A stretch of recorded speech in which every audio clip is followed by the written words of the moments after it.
Tulang romansa. Ang tulang romansa ay tulang pasalaysay tungkol sa pakikipagsapalaran at kabayanihan na karaniwang ginagalawan ng mga prinsipe at prinsesa at mga mahal na tao. Naging palasak ang mga tulang romansa sa Europa noong Edad Medya at maaaring nakarating ito sa Pilipinas mula sa Mexico noon pang 1610. Ngunit noong taon 18 lamang ito naging palasak sa ating bansa kasabay ng pagkakakilala sa imprenta at pagkatuto ng mga katutubo ng alpabetong Romano. Ang panitikan na isa sa mga paraang ginamit ng mga mananakop na Kastila sa pagpapalaganap ng relihiyong Kristiyano.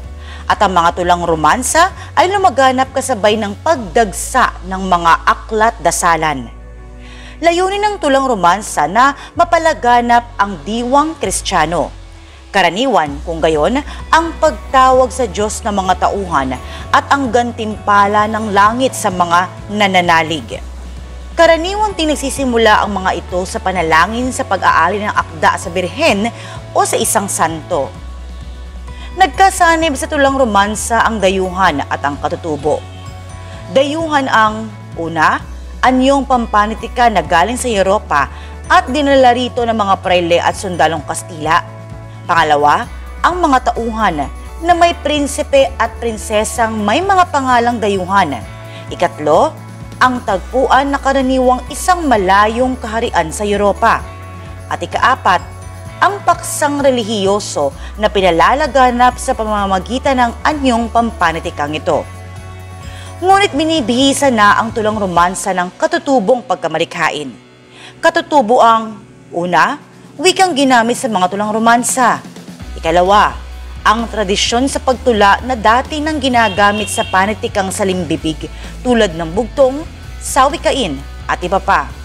Ikatlo, ang mga talinghagang likas sa wika. At ikaapat, ang mga pagpapahalagang pamana ng ating mga ninuno tulad ng pagmamahal sa magulang, pagtulong sa nangangailangan, at iba pa. Ang tulang romansa, kung gayon, ay dayuhang anyo na binihisan ayon sa katutubong panlasa. Maging ang mga tauhan, bagamat mga prinsipe at prinsesang may mga dayuhang pangalan, ay nagpapahayag ng mga kaisipan at pagpapahalagang katutubo, kababalaghan na hindi magagawa ng karaniwang tao, tulad ng pagpatag ng bundok, pag-iibang anyo, at iba pa. Ang korido bilang isang anyo ng tulang romansa. Ang awit at korido ay dalawang anyo ng tulang romansa. Nagkakaiba ang dalawang ito ayon sa sukat, himig, at pagkamakatotohanan. May mga katangian ang isang korido. Una, may 8 pantig sa bawat taludtod. Ikalawa, sadyang para basahin, hindi awitin. Ikatlo, kapag inawit, sa himig na mabilis o allegro, ito ay dahil maikli ang mga taludtod, 8 pantig lamang. Ikaapat, ang mga tauhan ay may kapangyarihang supernatural o kakayahang magsagawa ng mga kababalaghan na hindi pa magagawa ng karaniwang tao, tulad ng pagpatag ng bundok, pag-iibang anyo, at iba pa.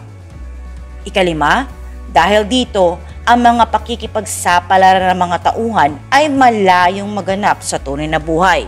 Ika-6, ang isang pinakamagandang halimbawa nito ay ang Ibong Adarna.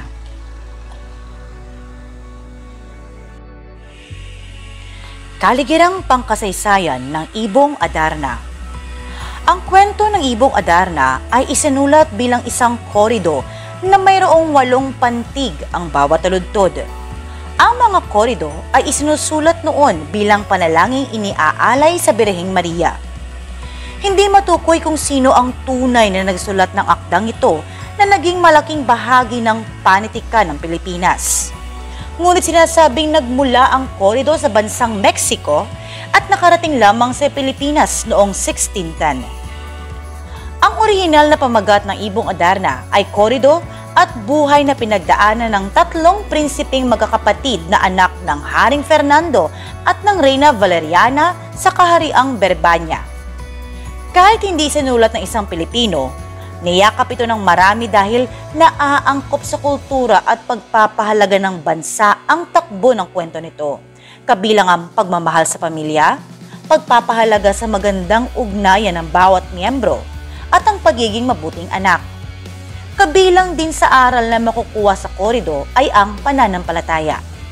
May haka-haka na ang manunulat na si Joseng Sisiw o Jose de la Cruz daw ang maaaring nagsulat o nagsali nito, ngunit walang makapagpatunay.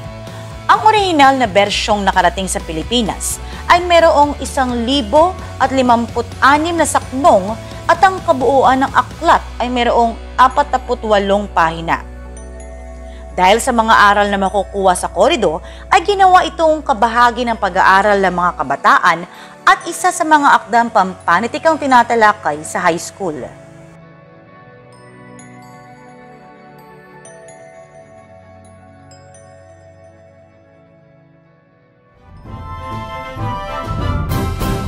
Noong mga unang araw, namumuhay ng mapayapa at masaya ang kaharian ng Berbanya na pinamumunuan ng magiting at mapagmahal na hari at reyna.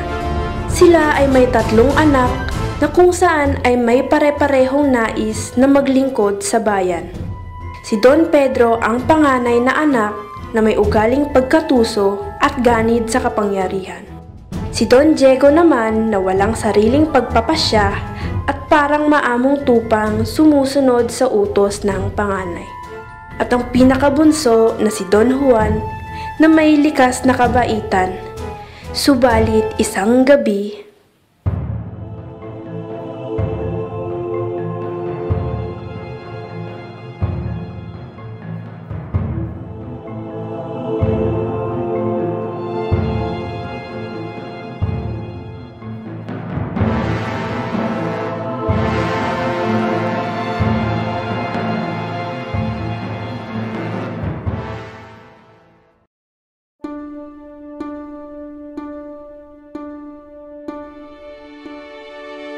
binalot ng kalungkutan ang buong kaharian dahil sa kalagayan ng hari.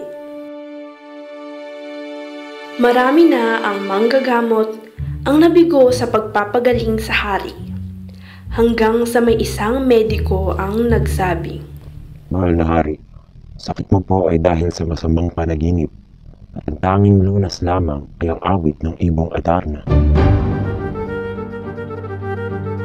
Saan naman namin matatagpuan to? Ang Adarna ay matatagpuan sa bundok ng Tabor at sa punong kahoy ng Piedras Patas siya humahapon.